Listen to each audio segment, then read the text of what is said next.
Moving on, two Democratic senators have called for the president's resignation after three women demanded that Congress investigate their claims that President Trump sexually harassed them. The women have made their complaints before. This isn't new. They appeared in New York, though, today in light of recent Me Too sexual misconduct allegations. Take a listen. I want to believe that as Americans, we can put aside our political inclinations and admit that some things, in fact, do transcend politics, that we will hold Mr. Trump to the same standard as Harvey Weinstein and the other men who were held accountable for their reprehensible behavior.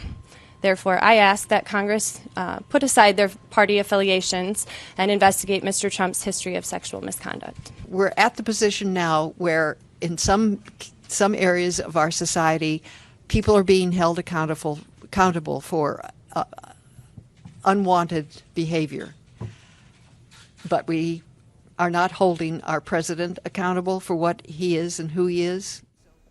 Now, hours before that news conference began, the White House released a statement saying the women's claims were addressed during the presidential campaign. The women say the environment has changed since then, and it's time to see the president held accountable.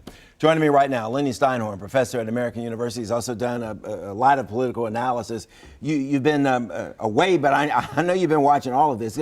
Lenny, give me your assessment of what's going on now with the allegations of sexual harassment and bringing back the women and their complaints against the president. What's going on out there? Well, look, we've reached this sort of cultural inflection point. Things are changing. Women are gaining the confidence to speak out, to sort of point their fingers and say, this is unacceptable.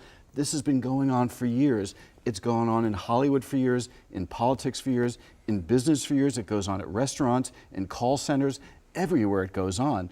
But right now, women are saying enough.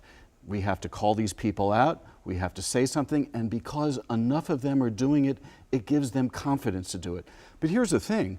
Donald Trump, he's sort of gotten a free pass on all of this. Think of Al Franken. Think of John Conyers. Think of all the other people who have been called out, and all of a sudden, people are calling Donald Trump out. They've been doing it for a while, but it doesn't seem to stick on him, and I'm not altogether sure why. What about Nikki Haley?